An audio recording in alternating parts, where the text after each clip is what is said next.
Justin Trudeau says he's done in a week. The court says proroguing the government was okay. Tariffs causing anxiety for Canadians. Doug Ford to charge 25% tariff on electricity to Americans. And the Japanese banks bail on Carney's net zero alliance. And close to 150,000 small businesses lost in COVID. All that and more on The Really Big Show. With me, Ian Burns, our managing editor in Ottawa. Beautiful day here in Kelowna. How's it looking in Ottawa? It's actually nice here as well. Very sunny. I mean, it's a little bit cool, but I think it's just over zero and very bright and sunny. So it could be worse. There you go. We got lots to go on here, but Justin Trudeau, the leader of Canada for the past 10 years, in a Holly Doan's Black Luck story, the headline there says it done in a week. And yesterday confirmed he resigned next week. Trudeau rejected repeated appeals or claims by Donald Trump saying that he was scheming to remain in office by, like managing a trade war here. And then he says he looked forward to a transition to his duly elected successor in the coming days or week. And said Trudeau emphasizing the singular week, the Liberal Party will elect a successor on Sunday. Yeah, that election takes place on Sunday. Well, it's actually been taking place all along. They close it off here right away. And then the reporter asked, are you considering taking up some kind of caretaker role? And including staying on, and he said, no, I will not be. And then we got a clip here from Justin Trudeau. His emotional video from him yesterday. On a personal level, I've made sure that every single day in this office, I put Canadians first, that I have people's backs. And that's why I'm here to tell you all that we got you. Even in the very last days of this government, we will not let Canadians down today and long into the future.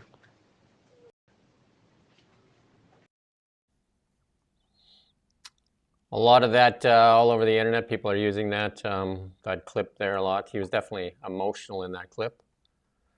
Any thoughts on that?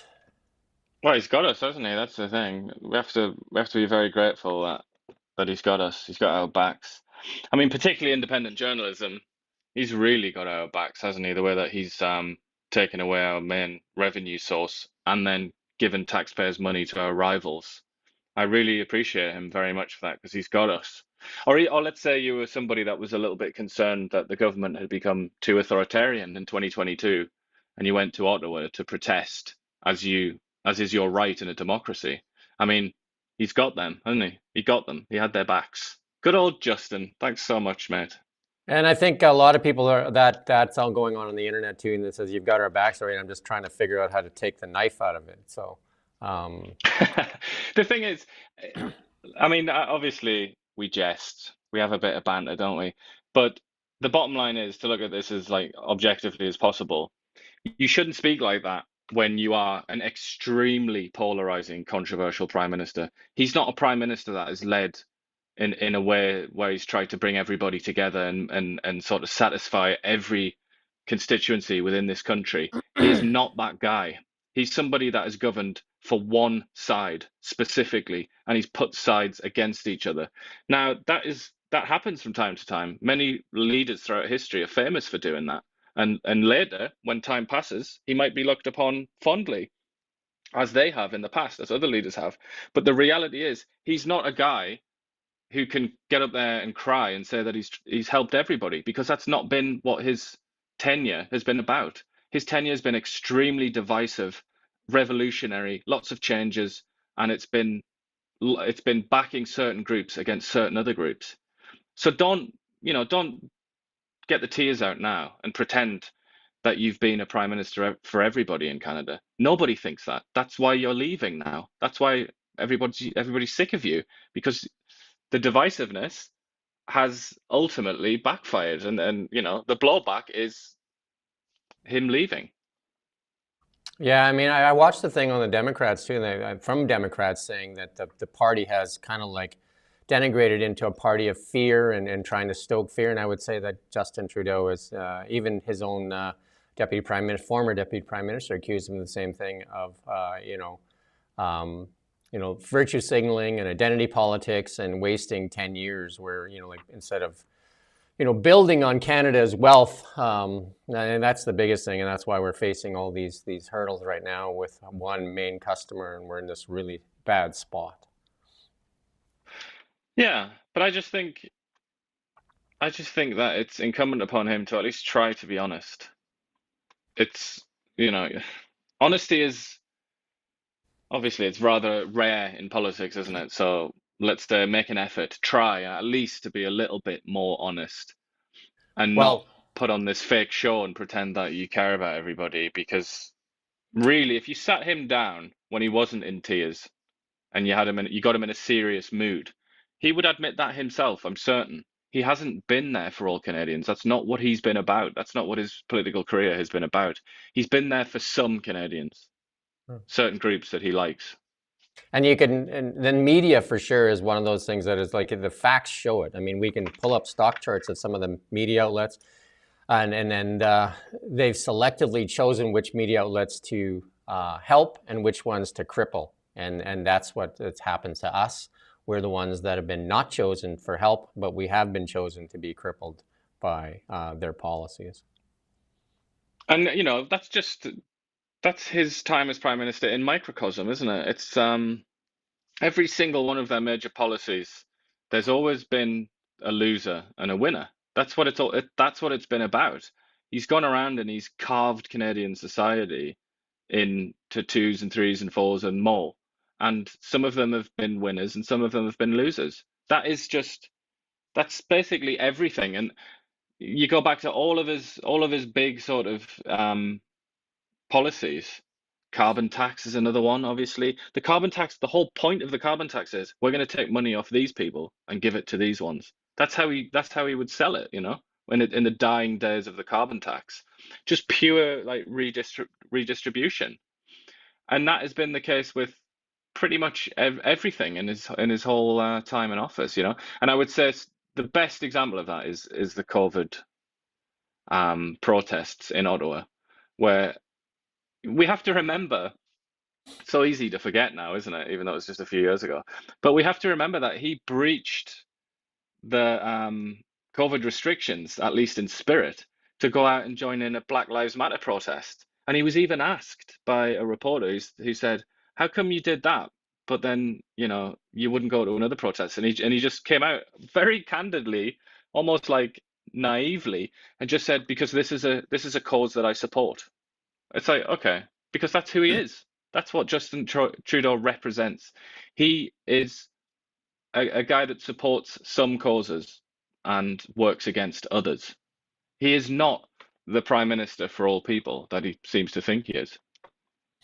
Many economists are calling this the lost decade for Canada, and it's definitely driven a lot of Canadians, divided them, and the party has run on a lot of fear and divisiveness for sure. And it's been kind of a lot of businesses. We're going to get to this later. A lot of businesses have folded or suffered under this Liberal government, and a lot of them really benefited. If you're in the green field, I mean, that's the ones that protect this government a lot. Is because they benefited a lot from a lot of like grants and funding and all that kind of stuff. Yeah, and obviously, if you were of a certain political persuasion, and you could submit a bid for federal funding that had all of the magic words that the Liberal Party decided that it likes, diversity and whatever, you fill in the blanks here. They did really well too. And you can look on the federal government's website at the grants that they give out. If you just have a certain number of magic words in there, the money is yours basically, and times have never been better. But they're on the flip side, a great many people and companies have not benefited from taxpayers' largesse in that way. That, and then he prorogued government, and there was a legal challenge to that, and there was a decision that just came down from Federal Court Chief Justice Paul Crampton, and said that he did not exceed his authority in suspending the legislature. And I think a lot of us felt there was not going to be much from that, like there was not going to be an order back to Parliament. Yeah, well, I mean, the thing is, cast your eyes on the Conservatives. Look at the Conservative Party. What are they promising on this? Nothing. Absolutely nothing. They're not even talking about this. They're talking about Mark Carney today, as usual. Yeah. They're not actually coming out and saying, this has been a disaster for democracy. Like, elect us to a majority in Parliament, and we'll change this. We'll do everything we can to change this. You know, as big as it takes, even right to the top of the Canadian Constitution, we will change this so that you can't just prorogue Parliament willy-nilly when you're in trouble. You can change that slide, Alas, the Rommel. Conservatives have not said that. And then you ask yourself, why? You innocently come and ask the question, why wouldn't the Conservatives change this? The answer is because they want to do it too, and they will. Because it's one of those loopholes. Effectively, it's a loophole that the political parties, the political class in Canada absolutely loves, because it can get you out of a very deep hole. And that's just the sad reality of it, really.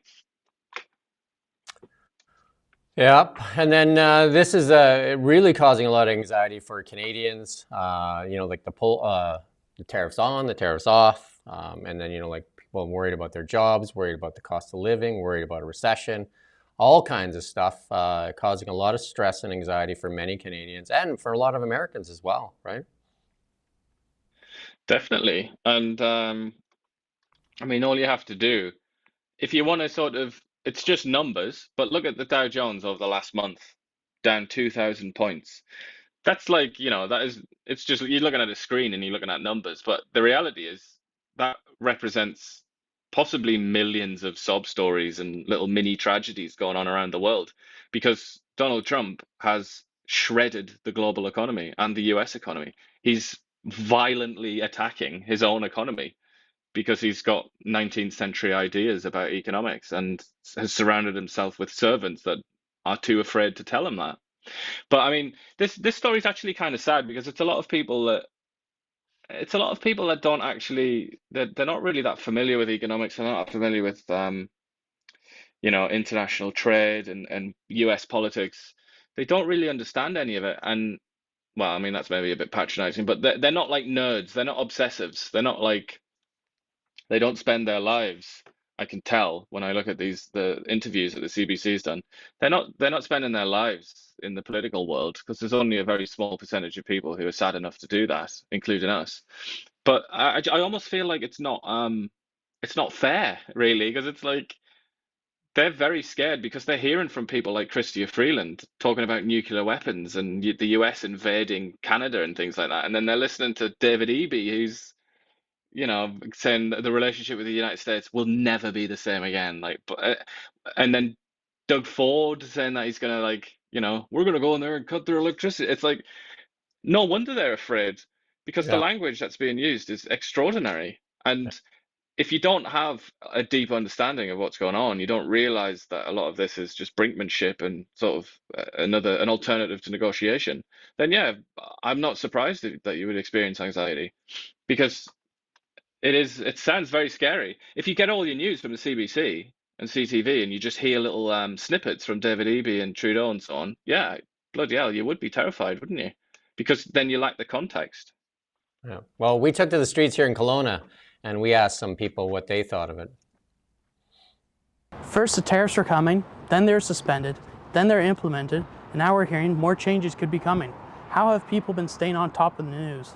I try to keep, it's a circus, unfortunately.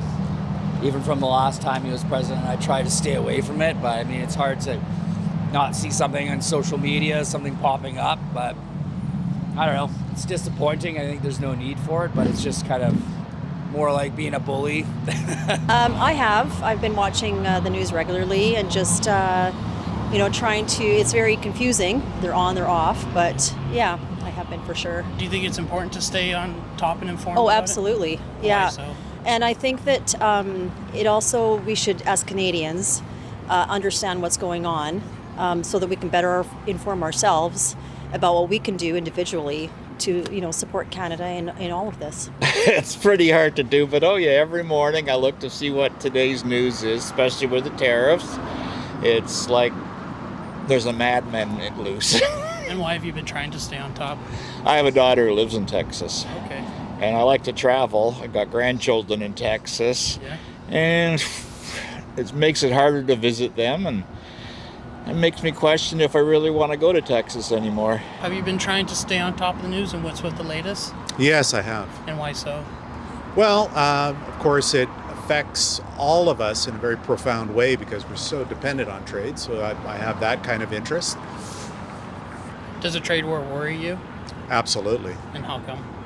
Well, it is a sign that we're no longer such good friends with the United States. I think it's a very unfriendly thing to do. And There you go. That was the reaction on the Kelowna streets there, which is, I think, mirrored across Canada. A lot of people just have a lot of anxiety over like the off again, on again. I think that's the biggest thing, right? Yeah, I think they were actually they were very well informed, I would say, more Yeah. than the average sort of people that you yank off the street. But they all Well, basically had the right approach, didn't they?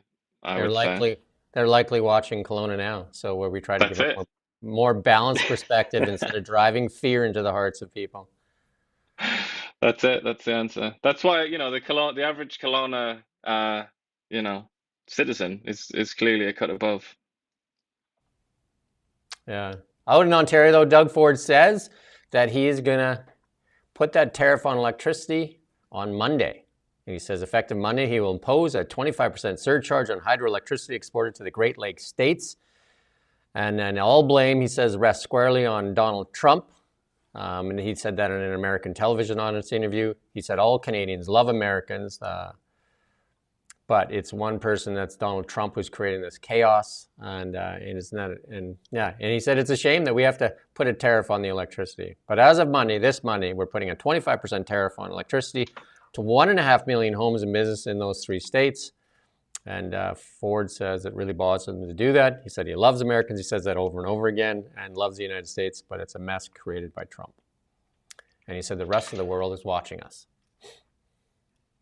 A very very dangerous game he's playing now, isn't he? Yep. I mean, we'll have to see what comes of that, because that is quite that's quite an escalation, isn't it? Yeah, because like again, British Columbia gets electricity from Washington, and then our pipeline to the east goes to the United States. So energy, they're playing with energy. Energy is a tough one. Energy is a human necessity, right? It is one of the tougher things, right? And we've seen that in Canada with the carbon tax, where we've been taxing energy like it was a luxury when it's like a basic human necessity, and we've seen what it's done to our economy.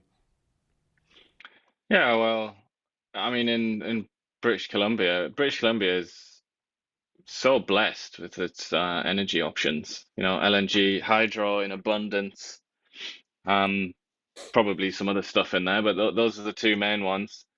And yet has voluntarily, the province has chosen voluntarily to sabotage itself and refuse to use fossil fuels.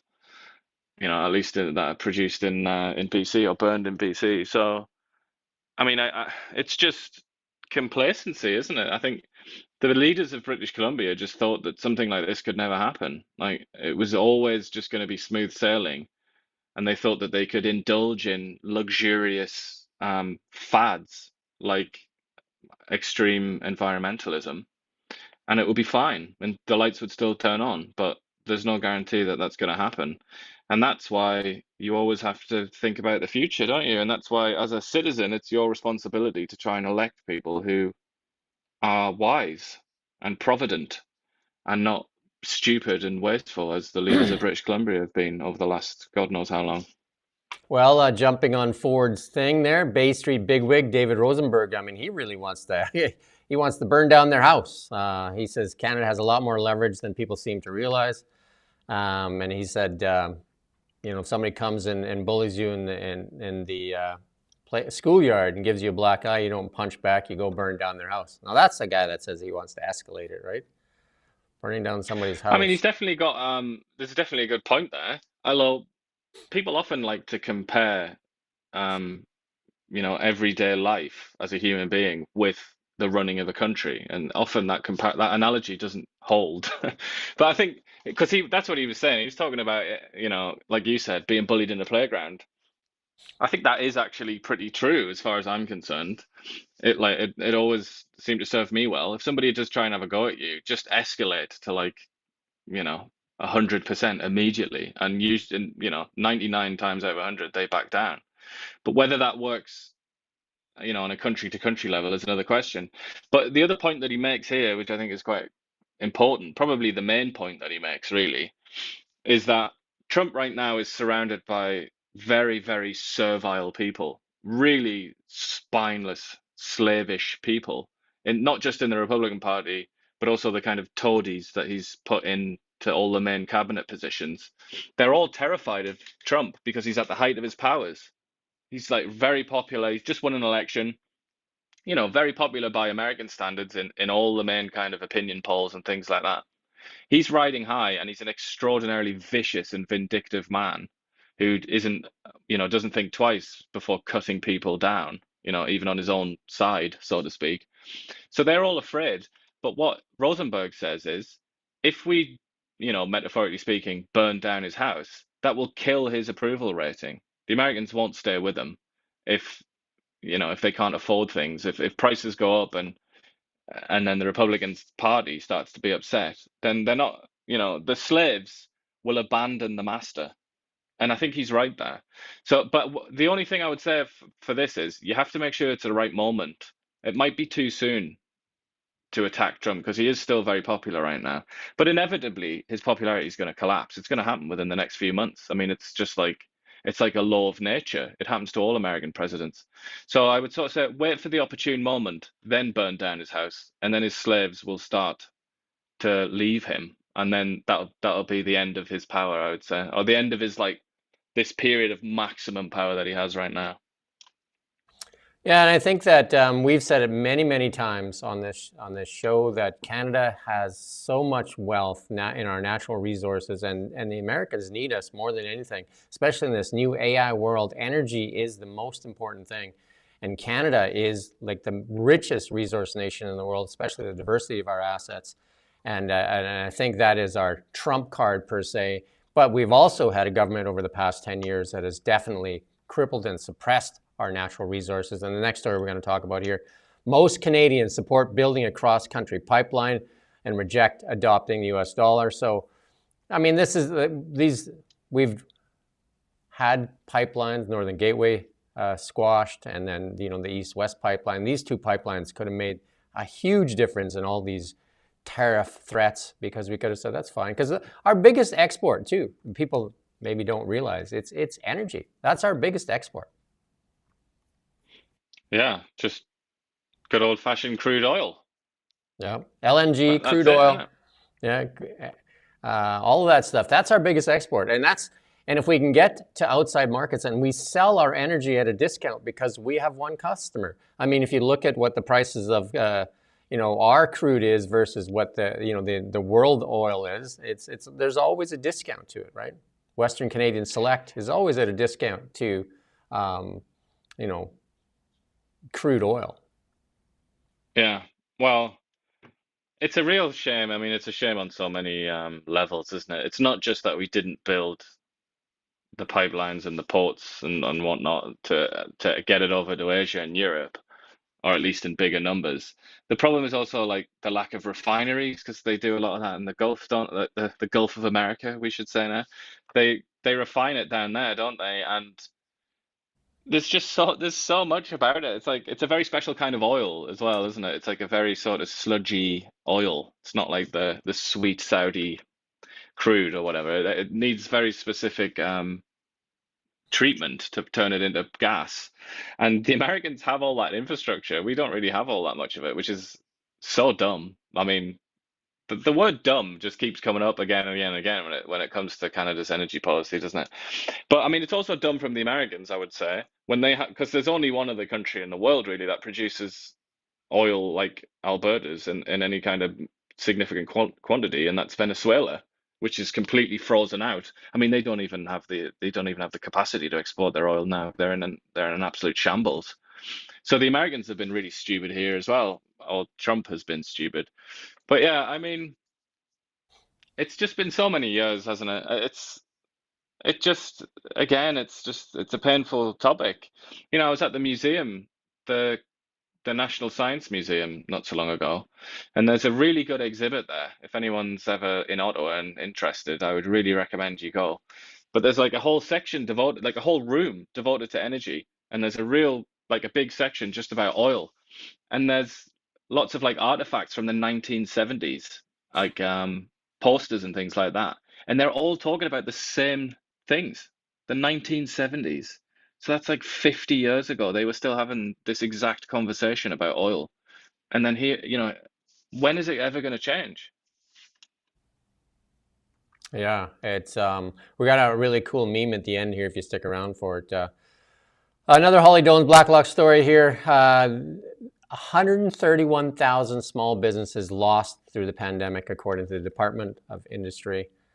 This new data follows evidence at the time that one business group took suicide calls from desperate shopkeepers. And it was the small businesses that really took the brunt of it, because a lot of the big box stores were allowed to be open, but many of the small businesses were shut down. Lots of businesses that I know of really took a hit. We took a hit as well. We didn't qualify for a lot of the stuff that went on. If you wanted to get that BDC loan, you had to put up personal guarantees, and we were not in thinking that it was something out of our control that we would actually put up our personal guarantees for a loan at a time when you didn't know what the outcome was going to be. Yeah. Well, the bigger companies as well can afford all the lawyers and all of the you know, insurance people and all the rest of that sort of class of people that Yeah. exist to go and beg money off the federal government. Yeah, Like big companies have entire departments full of people whose only purpose in life is to beg the government for taxpayers' money, and they usually succeed. Obviously, little companies don't even know where to begin to try and get money off the federal government. So they were at an immediate disadvantage in that sense. Many of the big box stores or operators did extremely well during COVID. They saw their stock shoot up, and where a lot of small businesses basically lost their business, or like a lot of them were really like suffered from a lot of mental depression too. And sales dropped off cliff. They weren't allowed to be open, and even in Kelowna here in our service industry, it was a horrible time. We talk about anxiety, about you can open, you can't do this, you can't do this, you can't do that. And it was just horrible. And then add to that the wildfires that continue to hurt the tourism industry. It's a very good time for Amazon, though, wasn't it? A lot of the big Yeah. American companies. Good time for many big box stores. Especially when you saw that all the big stores were left open, including the chain restaurants, right? The McDonald's and all that kind of stuff. They had less restrictions, and many mom and pop restaurants definitely not allowed to be open, or had definitely different restrictions put on them. Yeah. I mean, the idea that the same rules could apply to a massive international company and a mom and pops is ludicrous from the get-go, isn't it? As if they have the same kind of resources to be able to comply. I think, well, but this is just one tiny little thing that was done so wrong and so stupidly during that Well, period. we saw it just recently too with the GST holiday that they did. Many small businesses didn't have the capacity to change their, like their register systems and all that. And it's just almost impossible for them to do it. And, they couldn't participate in that. And it just actually caused them more pain than it was any good for them, right? But, the big box stores, they just have to put a piece of code in there, right? Exactly, yeah. I mean, they have full-time workers who were probably doing very little at the time and just gave it to them. That was their task. But like small businesses are on a knife edge a lot of the time. They don't have that kind of capacity. Yeah. Well, here's some good news from David Eby. I guess it's not from, but ICBC. So eligible policyholders will get $110 back. So instead of that $1,000, which they took off the table, you're not getting that $1,000 grocery rebate that was promised in the election that he said you would get immediately. That's been taken away. But ICBC is going to give you $110 back. Nice. That's just a little bit over 10% of the $1,000 rebate that Yeah. everybody was promised. But it's your money. You actually overpaid for insurance, so you're just getting some of it back. It's not like, again, when people say they get taxes back, you're just getting some of your money back, right? It's not like the government's giving you money.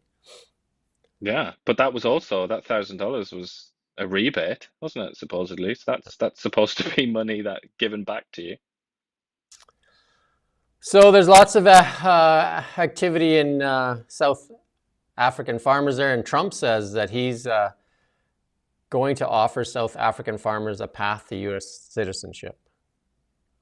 So yeah. Yeah, I mean, this is an interesting one. I don't know if you can remember, but he said similar sort of stuff in his first term as well, because the South African political scene is very, very frightening. It's very, very scary. If you ever listen to any sort of South African ANC, the ANC is like supposed to be the party of government, like Mandela's party, but it's full of cranks and nutcases and racists and horrible people. But then there's another party which is like the third party, I think, the Economic Freedom Party, or Economic Freedom Fighters, maybe they call themselves. That's like a pretty major party, and it is just unambiguously racist, like as racist as it's possible to be, really. And they despise white people. And white people, well, when you see Trump here say farmers, like, I think it's still true that the majority of at least farm ownership in South Africa, it's the whites, it's the descendants of the Dutch and British, settlers in South Africa, and they haven't had a great time in South Africa. Well, to be honest, nobody's really had a good time in South Africa for a very long time, but it's broken through to the mainstream, I think, in America, that the economic freedom fighters and some factions within the ANC are very racist. I should say, not just towards whites. They also really don't like people from Zimbabwe and other parts of Africa, but they want the land. They want to take the farmland away from white South Africans, and it's a lot of people are really scared in South Africa. So, but for him, it's like it's a free win, really, because you get if he can steal these productive citizens from South Africa, they'll come in, and because they speak English in the vast majority of cases, they'll come in and they'll just they'll go and settle in Iowa or somewhere like that and farm. It's like that's a victory for the Americans, but it obviously comes at a cost of doing a lot of damage to the relationship with South Africa. So it's a win and a loss, really. And in that truth that he put out there, he also made a threat to the Russians as well because of their increased pounding of Ukraine recently. Yeah, which is an interesting one. And the Russians have already responded and said they're not going to stop doing anything because they're winning. So it doesn't seem to have had an effect yet. I mean, the Americans are already sanctioning Russia pretty much I was going to to say, the like, I don't know max, what really. other sanctions they can do. But again, our government here has been purchasing Russian oil. So we're funding the Ukrainians and at the same time funding the Russians, which is, seems to be like the definition of lunacy. I mean, with Donald Trump here, I think it's safe to say, don't think that it's some kind of like indication of malice or some sort of conspiracy or that he's got some secret plan. I would say at this point, based on how he's handled just the Canada trade relationship, just as one example, based on that, I would say he has very, very little idea what he's doing. I think he's making it up as he goes along, and that's why it's so chaotic and stupid on the face of it. I think he really is he's just winging it. Yeah, no different than Justin Trudeau in the virtue signal that Chrystia Freeland accuses him of. I think Donald Trump may have too much of a love for that black felt marker that he uses every day. Like it's almost like a king doing decrees every day, right? Yeah, and he loves to throw them out there, doesn't he? Like throwing pennies to the peasants from the balcony in the castle or something like that. Reminds me of the old French king or something like that, with Louis or something, right? Yeah. Anyway, the Liberal leadership. There you go. I think today's the last day to get verified to vote. I think you can go back one slide there, Rommel, if you didn't put it in. But anyway, today's the last day to get, no, it's the next one there. You get verified before 5 p.m. Eastern time to get verified so you can cast your ballot. And they will pick a winner here on Sunday. Oh, I wonder who it'll be. No idea who it's going to be. It's going to be a real surprise, I'm sure. And if we put up the poly markets thing there a few times, and poly markets basically are showing that I think it's like a 98% or 96% Carney, with very Yeah, little it for. would be the upset of the century, I think, if anybody but Carney won. You know, I actually logged on last night and I watched Chrystia Freeland's town hall because I thought I'd ask the question on Bill C-18, but like they really weren't taking questions, and I stayed in there for about an hour, and it was just three people talking, and just nothing really that is of substance about where Canada's going. They were talking about Ukraine for the most part, and obviously not answering any of the questions that were being put out there, and you couldn't chat or nothing in there, so everything was basically all shut down. So again, the Liberals have been really good at talking at you, not talking with you. Well, they're a lot more comfortable in that situation, aren't they? And this is seen across the world. The liberal parties across the Western world and left-wing parties across the whole Western world, they're very they're going through a bit of a rough patch right now, I think, ideologically, and they find it very hard to be scrutinized, which is why they invent nonsense and say that their opponents are extremists or whatever, because that's just the easiest way for them to not to avoid scrutiny, essentially. So I think this is something very interesting, I'd say, and worth your time is to look at Gavin Newsom, the governor of California, who's a left-winger, a Democrat. He's decided for some reason to start a podcast, and the first person that he interviewed was like a real Trumpy servant, Charlie a Kirk. proper, Yeah. proper big Trump guy. He's actually quite articulate, unlike a lot of the servants of Donald Trump. But he is still 100% loyal slave to Donald Trump, so don't expect any surprises there. But they have a conversation, and it's actually very interesting because that comes up, and Gavin Newsom seems pretty sort of willing to learn about on that. He's willing to listen because it's just so obviously true, isn't it? It's transparently obvious that the left and the liberal parties, particularly the ones in power, have tried to insulate themselves from their citizens because they don't want to hear it. They don't want to hear the criticism. But then the position from people like this Charlie Kirk guy is you've got to, because if you don't, then you're just going to keep losing elections, which generally speaking, I think is true. I think Newsom, because he terms out here, he has aspirations to be, the Democratic candidate for the presidency in the next election. And, like one of the questions that was asked of him by Charlie Kirk was where he stands on transgenders playing in female sports. And he kind of said that it's not fair, but he didn't really come up with a solid answer.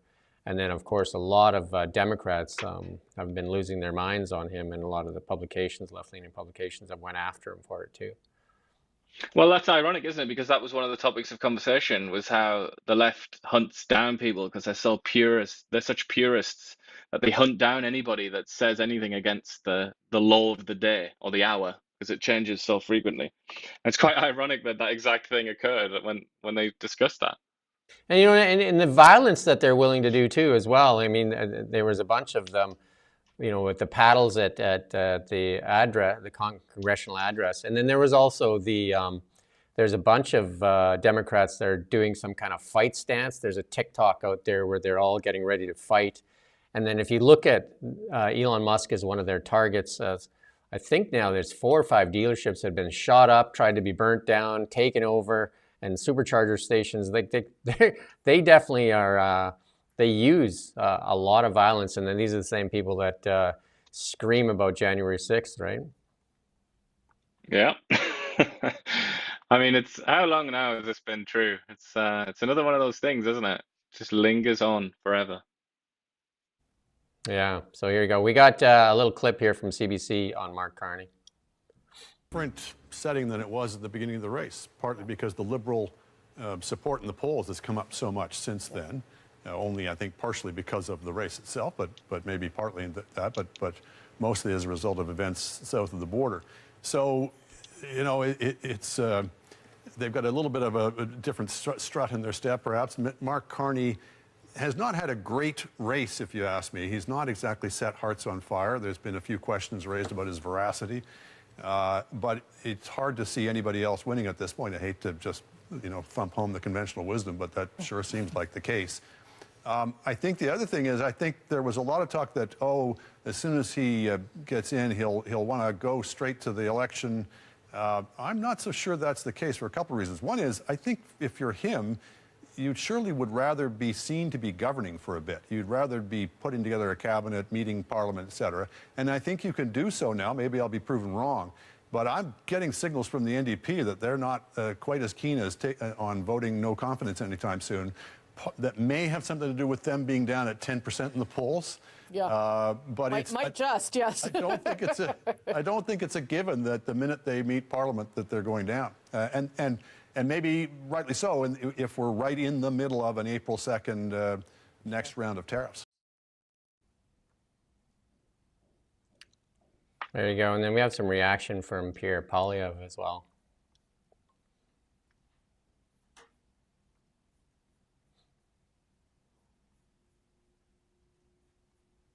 Not that one, no. He's not saying very much, is he, Pierre? Very quiet. Did you have that one? There you go. You have that one, Rommel, or not? We'll just wait a second here. We can pass on it if you don't have it. That's okay, Rommel. We'll move on. Yeah, you can go on the internet and you can find. Oh no, what's going on here, Rommel? Imagine Donald Trump leveraging Mark Carney's multi-million-dollar investments in the United States against Canada's interests. How is it possible for Mark Carney to stand up for Canadian jobs when he's already moved jobs from our country to New York? How is it possible for him to support Canadian pipelines that might compete with his foreign energy investments? How is it possible for him to support Canadian energy independence when he has already invested millions of dollars in American coal? The answer is not possible. His financial interests run against our national interest and put us in an incredibly weak position in confronting President Trump. And make no mistake, the US president will take advantage of that weakness. I should also add that Liberals want to use this crisis to make you forget. To make you forget they've been in power for 10 years and 3 terms, that they are seeking a 4th term in office. And they want you to forget that they are the ones that doubled housing costs, doubled food bank lineups, doubled our national debt, drove $500 billion from Canada to the US, and made us weak in the face of our American counterparts. What we need is a Prime Minister who will bring home our jobs and money and put Canada first, and that is what I will do. There you go. I mean, my immediate reaction to that, as with so much of what Pierre Poilievre and the Conservatives say, is, all right then, so you've told me I shouldn't vote for the Liberals, and that's a long list of reasons, but why should I vote for you? And I think a lot of critics within the party, within the Conservative movement, are raising that with Poilievre. You can't just spend 95% of your day attacking the Liberals and individuals in the Liberal Party. You have to give people a reason to want to vote for you. And that's why Poilievre got popular in the first place, because he offered something to people. Back in the day when he used to talk about housing all the time and, the Canadian dream, and it was all about that really. But then I think they learned, in a sort of Pavlovian style, they learned that if you just hit Trudeau again and again and again, your poll numbers go up. But whether that's going to happen with Mark Carney at the wheel, I don't really know. But I wonder very much about that strategy. Yeah, so MP Dr. Leslie Lewis put out this tweet here, and it's just more on that Net Zero Alliance. That Mark Carney chaired this Net Zero Alliance with all the banks that were all part of this, and they basically, they wouldn't fund things that didn't meet climate goals, and most of the American banks left, and the Canadian banks left, and now we see Japanese banks leaving as well. This is after, like I said, the Wall Street and Canadian banks leaving. But if you go read Mark Carney's platform, in the climate area there, he says that he will mandate the Canadian banks back into the carbon taxes. Interesting. I mean, good luck with that. The liberals love that Good word, luck mandate. mandate and Hey, everything. hey, the liberals love that word, mandate, and existential. Those two words. If you could put those in the same sentence, wow, you got something, right? You need some existential mandates. But I would say something that, like, and I'm not going to try and claim to be the first person to realize this. Other people have mentioned it, but so, two things are happening at the same time. One is we're being told that we need to effectively reindustrialize so that we can give so that we can have a military again, pretty much. All right, in a Yep. nutshell, it's linked to Russia, it's linked to Ukraine, but the bottom line is we need a military. To have a military, you need to reindustrialize because you can't rely on other people to make your tanks and bullets, etc. Okay, so there's what on the one hand we're being told that by the same people, I should add, and then on the other hand we're being told net zero, everything powered by wind turbines and solar panels, and so on and so on. Those two things are incompatible, and I'm glad that I'm not the only person that's seen this. There are quite a lot of people who've noticed this. But is that not absolutely the most obvious thing in the history of the world? How can you reindustrialize and remilitarize and do it with solar panels? Solar panels and wind turbines and net zero do not allow you to be an industrial power. It's not possible to do it with that unless you do nuclear. But nobody's talking about massive amounts of nuclear. So it's kind of why are we being told two things that contradict each other by the same people? That's the question that we should be asking. Yeah, no, it's all about energy. It's all about energy. And again, Canadian energy is all beneath our feet there, whether it's LNG and our oil and gas or uranium stockpiles that are in Saskatchewan. And wind and solar are a blend of it as well. But it's all about energy. And if you look at some of the nations that have done extremely well in building massive cities and massive projects, you can look to China and you can look to Saudi Arabia. And China has used every form of energy it can get its hands on, whether that's burning coal. They have the largest solar farms in the world, but they still use like a lot of nuclear reactors, SMRs.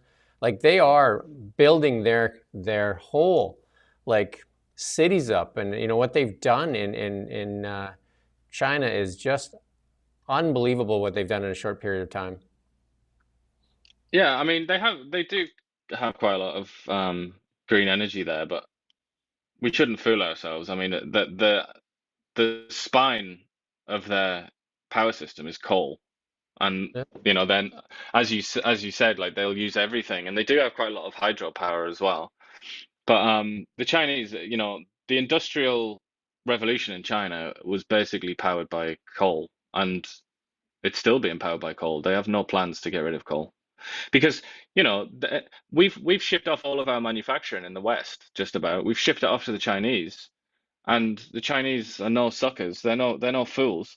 They realized that if they were going to have all this industrial capacity, they were going to need coal. They were going to need fossil fuels because that's the most reliable form of energy that we've stumbled upon as a species. So, I mean, the idea that we're going to take all this back, that's why at least, say what you want about Donald Trump, at least he's consistent because he says, let's reindustrialize America on the one hand, and then he says, drill, baby, drill on the other hand. Okay, they live They together, go those together. They ideas. go together. Yeah. Yeah, they're consistent. Yeah. So here's the thing. Here's the jewel of Canada, and people don't realize this, I don't think, and I can't say it enough. Alberta and Saskatchewan, I'll put in there. Those two provinces, cattle, crude, and code. And why I say code, cattle, because it's a great cattle country, right? I mean, some of the best beef comes out of Alberta beef, and we've all heard the songs Alberta beef. And then crude oil. It's one of the leading spots in the world. Like they're in the top reserves in the world. And the second part is code. And why I say code is because it's going to become like this center for AI centers because of the climate, because it's cooler. These AI computers generate a ton of heat. So putting data centers in the north makes a lot of sense. And they have access to cheap energy, LNG, which is something they can get going right away, right? Like a lot of these companies in the States are going for SMRs, but they take time to build. Right? They take time even to get 3 Mile Island going again. Those things take time. LNG factories or LNG power plants, you can get going in a matter of like 6 months. Yeah. I mean, the other thing that it doesn't begin with C. I don't think I can think of a synonym that begins with C, so it's not going to go in there. But the other thing that they have in Alberta is lots of flat land and lots of Yeah. land. Easy So to that just makes develop. life Easy so to much develop, right? easier. Yeah, you're not drilling Yeah. into the side of a mountain. And they have a government in Alberta that is conducive. There's a C for you, right? Yeah. Cattle, crude. There you go. Cattle, crude, and code, and a conducive government. There you go. And you know, Yeah. and the climate. And the climate. There you go. That's we got another C in there, climate. Because they have Get the C's in. a climate that is conducive to AI data centers, right? Because it's less cooling that's required. Like if you put up these data centers in say Arizona, sure you get lots of cheap solar energy, but you also have a lot of cooling problems, right? Because it's you're not only fighting the computer heat, you're fighting the heat from outside. Yeah. And just to quickly go back to what I said, the topography is not good. It's very Yeah. hilly. It's not as easy. Anybody that's driven around the Western United States Yeah. in general knows that it gets pretty crazy, doesn't it? There's lots of mountains and hills and things. The flat part of the US is in the east. Yeah. I've lived in northern Alberta and northern Manitoba. I lived in Thompson, Manitoba, and I've lived in high level Alberta. And you can go to the Yukon too. You can just open the doors if you want some cooling. Right? We actually, when I lived in Yeah. high level, our deep freeze was just basically the porch. Well, some people in Europe have already shown us the way, haven't they? Like the Finnish and the Swedes. They were famous. I can remember like 20 years ago, more than 20 years ago, back when the internet was just becoming popularized for everyone. I remember reading a lot about how they had all the servers up there in countries like Finland. And it is exactly what you said, because it's cooling. You don't have to expend as much energy and effort to keep the servers cool. Because obviously, if you can't do that, then they'll just overheat and die, won't they? Yeah, and then we talk about the Chinese for a second, their Belt and Road Initiative, they're building ports, railways, power plants across 150 countries. Well, we're still, like arguing about whether we should use our oil and gas or whether, like Karina Gold says, we should cripple it and not allow it, landlock it, not even allow it outside of Alberta. So there you go. Yeah, I mean, there's a lot that we can learn from the Chinese. They're presented as these like enemies of our civilization and all the rest of it, as are the Russians. But and they're also patronized a lot, aren't they, by the elites in the West? They're patronized as being, pretty sort of useless and not very nice. But that's far from the truth. I mean, the reality is that there's a vast amount that the Chinese can teach Well, us. yeah, And one one of of the the things is that, like, yeah. play to your own strength. Don't be stupid. Play to your own strength. And one of the things that's got Trump all freaked out there on the Panama Canal is basically that the Chinese went in there and they're buying up all the companies that kind of like deal with the Panama Canal, and that's what and then they started charging the American warships to cross through the Panama Canal. Yeah, absolutely. And they've also, they've spent money in lots of natural resources in Canada as well, haven't they? They Famously, have, like yeah. they're really spreading their wings. Actually, the nickel mine that I worked at as a controller, they purchased that as well. Because the Chinese, they know what matters, I think. They sort of seem to inhabit, at least at the higher levels, they seem to inhabit a world of functionality. They choose what works. And that's why, we can talk about their politics being ridiculous, like the Communist Party and everything, but they have kind of adapted that to practical necessity, haven't they? It's If, like they are communist in theory, but yeah, really they're more like state capitalists. And they just adapt things, they make things work. And that is yeah. really something that we should learn from them. If you take a look at what Canada has for natural wealth, and if you look at the natural wealth in China, like we're definitely like head and shoulders above them. But then if you look at our position and how we utilize our natural wealth, they are head and shoulders above us. If you look at what they've accomplished over the past 50 years, and if we look at what we've accomplished over the past 50 years, and especially this lost decade in as far as growing our nation and providing services, we've lost a decade for sure. And even before that, we haven't put big projects into play, right? We talk about how great we are and, like all this stuff, and it just, you just have to take a look at what's going on in the rest of the world, and then you'd say, like, what's going on?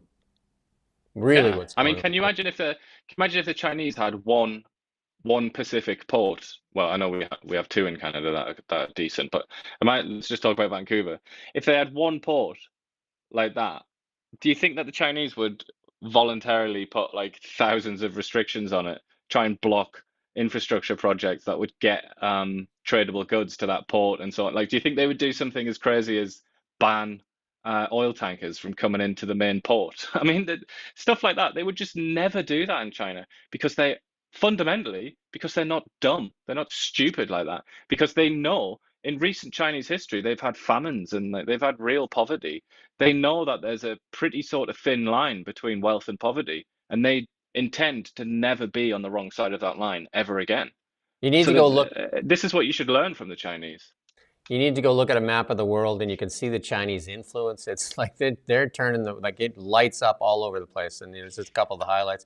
They're building airports all across Asia, massive ports in Greece, high-speed rail everywhere. I mean, high-speed rail is something they could do. If we want to build that high-speed rail Trudeau's talking about, I suggest we go to China and just take a look at how they did it, because his $4 billion just to do planning, like they could probably build the railway for that.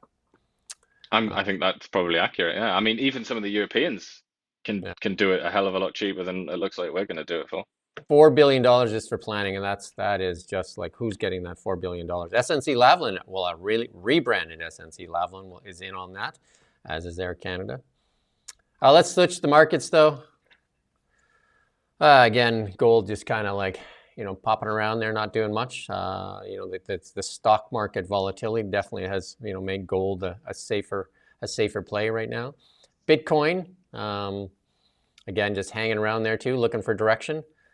And then the Canadian dollar, you could see that it perked up a bit there, but it's just kind of hanging in that side. It needs clear direction. What's going to happen with the election here, and what's going to happen with leadership, and will we get a leader that really taps our wealth? Because if we do get somebody that is pro natural resources, our dollar will take off. It'll be the bounce that you wouldn't believe. But if we get more of this suppression of our natural resources, we're headed for a recession that is going to be likely really bad for many, many Canadians. Yeah, even the white collar people, they don't seem to realize that a lot of their wealth, if not most of it, ultimately derive from the blue collar side of things, from the resources. Yeah. There you go. We got some market stuff here, and this is what we'll play this clip here from Scott Bessett on Squawk Box here, Treasury Secretary. Top 10% of Americans are 40 or 50% of consumption, and that is an unstable equilibrium. The bottom 50% of working Americans have gotten killed. We are trying to address that. We're trying to get rates down, and could we be seeing that this economy that we inherited starting to roll a bit? Sure. And look, there's going to be a natural adjustment as we move away from public spending to private spending.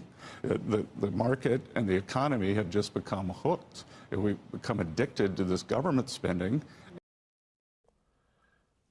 And that's in Canada as well. Like if you look at British Columbia, for example, our growth in jobs here is the public sector, same as Canada. Our growth, a lot of it is in the public sector.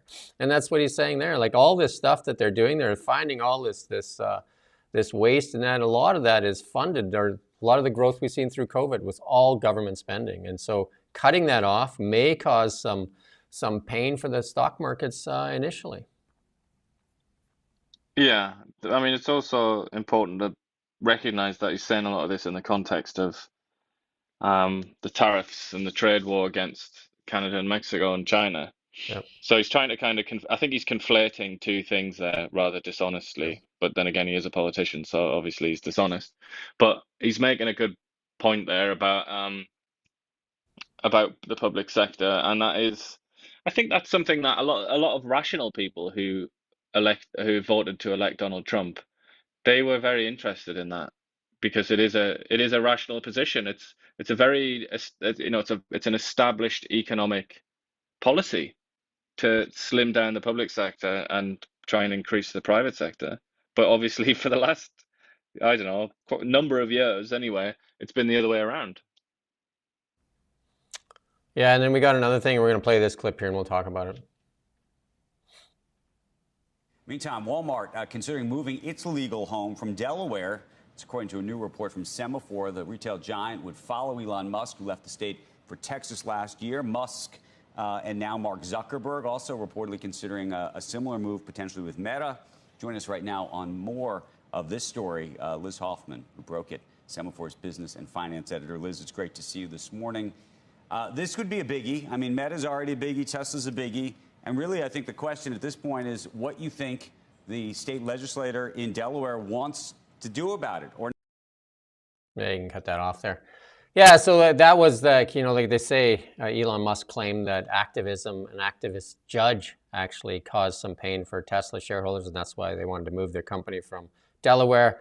And then a lot of the other big companies are saying they would like to move from there too, because they said like some of the rules have nothing to do with how a company is supposed to operate, but more about activism. Well, they all registered in Delaware because they offered the most favorable terms, didn't they, historically? Joe Biden stayed there. Yeah. But yeah, that seems to have backfired, and it's I'm sure they're actually pretty upset about that in Delaware because it was pretty important to them, I think, wasn't it, to have all of those companies registered there? I think they derived a certain amount of revenue from that.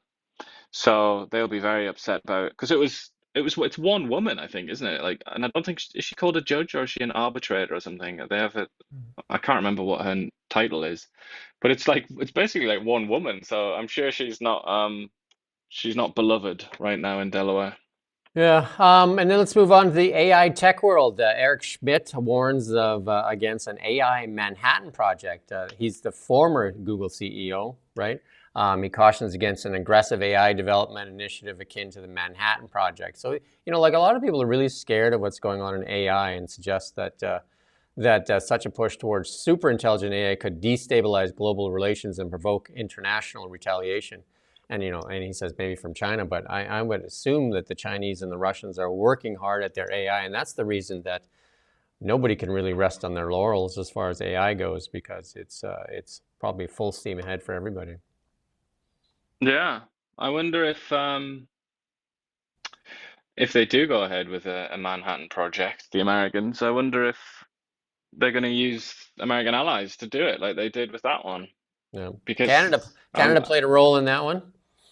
Indeed, and so did Britain, and then were instantly betrayed by the Americans and cut out of the program as soon as they made it work. So Yeah, I wonder if they've got a similar plan. I wonder if the allies are stupid enough to fall for that 2 times. Fool me once. Yeah. So for people there, Trail BC is the where they created the heavy water that was used in those bombs that were dropped on Japan. Yeah, and the Americans made sure to steal every single technological secret that the British had in exchange for their help, so-called, in the Second World War. Very inglorious moment in the history of America. Apple Intelligence claiming to have some more intelligence, saying, they got some visual intelligence now. So they say you can actually use your phone and actually look at an object and it'll tell you what it is.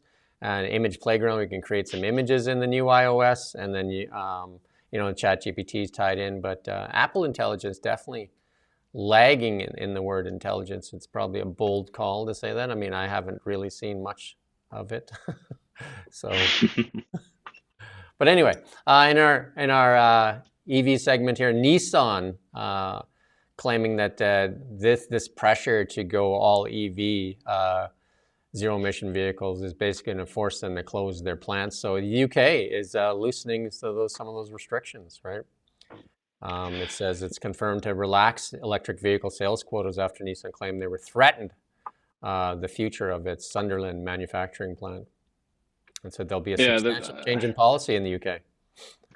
The British, like I've said to you a number of times, they have gone absolutely all in on everything net zero. They're full on religious converts, the government that's in charge right now.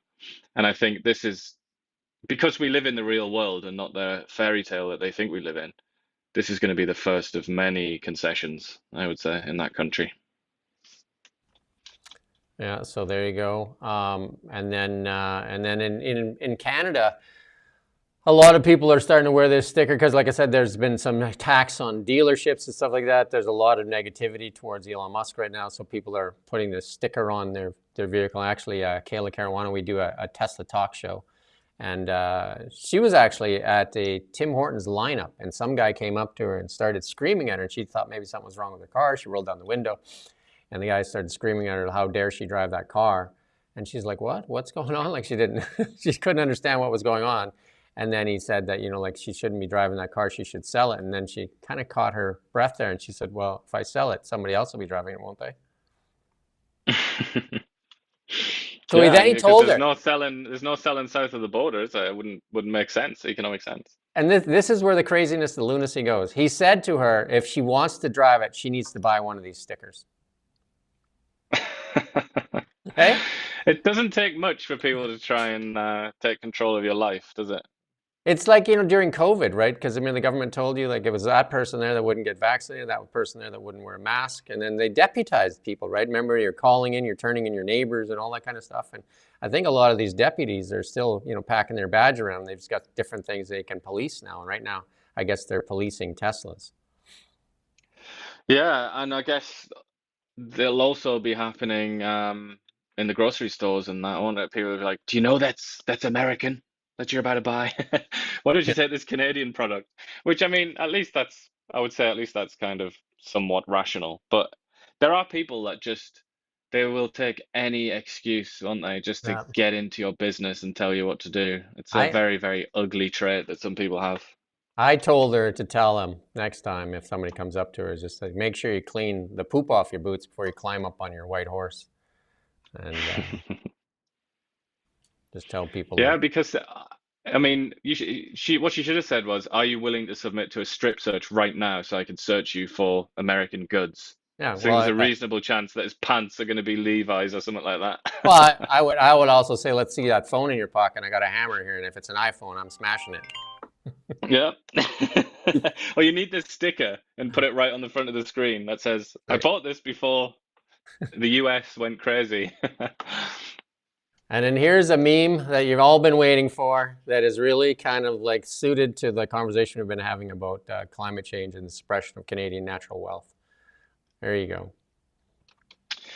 Yes. As long as you accept that the word communist there, consider that to be a flexible term. Maybe authoritarian might be another option there. But yeah, quite accurate. Which one of these two guys is Justin Trudeau in this picture here? Well, yeah, I think he's probably the rubber duck, I would say. Not really a participant at all, just kind of looks on. There you go. We always have humor at the end for everybody. Take it in jest, or if you're going to be, a screamer about it, maybe go into an empty room and scream there. And, like maybe stop judging people so much, right? There's a once, because, you shouldn't judge people, Like I said, like unless you're willing to take your phone out of your pocket, because I'm pretty sure there is no Canadian-made phones anymore. Is there? BlackBerry used to be the Canadian company until they basically pooped their pants, right? They failed to keep up with the times, didn't they? I remember when I got my first iPhone, and then I had an 8382 at BlackBerry, which almost everybody had. Even the President of the United States had an 8380. And then, somebody was telling me that, like BlackBerries had the internet on them. It's just like, yeah, I have a BlackBerry, and it has access to the internet, but doesn't really have the internet like the iPhone does, right? And anytime you see transformational change, there's a couple things that have to happen. Cheaper, better, faster. Cheaper, better, faster. That's the words, right? And that's when things transform. And the iPhone was clearly better and faster. I don't know about the cheaper part. Didn't really fit into the cheaper part, but it sure delivered. Like an iPhone has more technology in it than what they launched the Apollo missions with. Yeah. Speaking of the Apollo missions, Elon Musk launched a SpaceX rocket, and they caught it again. They caught the booster, but they blew up the Starship. Yeah, that's quite a lot of hardware disappeared, isn't it? Yeah. So there you go. But they did catch the booster again, and I think the goal is to catch the Starship as well. And well, he's also going to go up and rescue those astronauts, apparently, isn't he? So I would hope that they weren't watching that explosion. Donald Trump, like, in his address to Congress there, I thought one of the things he could have done to make that moment more John F. Kennedy's, when John F. Kennedy said, we're going to the moon, right? Like that America's going to win the race to the moon. He could have asked Robert F. Kennedy to join him up there and then talk about going to Mars instead of, he just kind of like, as an afterthought, we're going to Mars. But it would have been fitting to have the nephew of JFK stand up there and make the announcement, because JFK, that's a very famous announcement there where, America won that space race to the moon. Yeah, and it represented American ambition. And it represented something to like strive for. And I think Trump has tried to kind of tap into that, hasn't he? And he is quite complimentary of John F. Kennedy. When you hear him speak about Kennedy, he obviously has a fondness for him.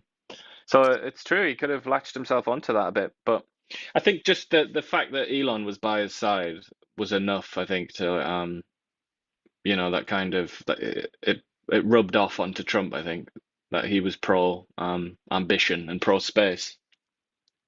I mean, I think that is like if they can, I mean, that's Elon's biggest goal, is to be an interplanetary species, right? I think that's his main driver for everything that he does. And then somebody here, one of the comments from Vidi there says that Starship was an expensive sky sparkler. Yes, but you're going to crack a few eggs to make an omelet. So what SpaceX has been able to do, especially with Starlink and all that, is nothing short of like world leading, and it's crazy. A lot of airlines now running Starlink, and not in Ontario now. Doug Ford canceled this Starlink $100 million deal. Yeah, I mean, I think Elon has been, if I dare say, I think with Canada, he's been a little bit foolish, I think, because all it would have taken all along for him to have preserved his reputation in Canada is for him to say something. I mean, it could even have been really vague. He could have just said, "I'm a Canadian citizen and I absolutely love Canada. I'm going to do everything I can to help Canada." Imagine if he just tweeted that. He could have done that in 30 seconds, and then at least there would have been something that he could have defended himself with something. But instead, nothing. Crickets. And I do want and to. that's obviously ruined his reputation in this country. I do want to close off with one thing. I'm glad that you called it the Gulf of America, because we're trying to get into the White House there so we can be the next new media outlet in there, right? Because we don't get banned like AP. And then maybe if we move to the United States, and then we can run Kelowna Now News from there, and then we can actually get it on Meta. Because American news can be on the Canadian platform or on social media. American news can be so you can put American news on Facebook, but you can't put Canadian news on Facebook. Go figure, hey? That people can view in Canada. You can actually view American news on Facebook here in Canada, but you can't view Canadian news on Facebook here in Canada. Go figure. Well, Americans can they can enjoy their Kelowna Now, can't they, on Facebook as well? It's one of those really bizarre situations. Well, we can't put it on there though. I guess so. So I guess like if we move to Seattle, then we could do it. I mean, we could still do the show from there, right? There you go. I do actually think that they've blocked American news as well on Facebook. I would. Somebody said they saw it there. I don't know. Anyway. Well, like the main one, CNN and all that, they're not on there. So like you get the same thing blocked in Canada. Oh, there you go. But definitely it's true that we can be seen. In America, yeah. In America, yeah. Oh, the rest of the world, actually. Well, the rest of the world, yeah. I mean, England, probably, Azerbaijan, Kazakhstan, and other such flourishing democracies that make a mockery of Canada. Well, we know that Chrystia Freeland watches. Maybe Elon Musk will watch, and he'll help us out here, and he'll say something nice about Canada. That would be good. That's our show for the week. We'll be back Monday, and with the really big show. We do thank you for watching. We do thank you for your comments. And you can follow us on all those channels, TikTok, X, YouTube. And we have a newsletter that goes out 365 days a year before 7 a.m. and it shows up in your mailbox. You don't have to do anything. And just open it. Yeah, just open it, and you can visit KelownaNow.com. anytime, 365 days a year, 7 days a week, 24 hours a day. There you go. And with that said, we do thank you for watching Kelowna Now. We don't just report the news, we live here too. We're your neighbors, bringing you stories that matter to all of us. No government funding, no outside influence. Kelowna Now, local, independent. News you can trust.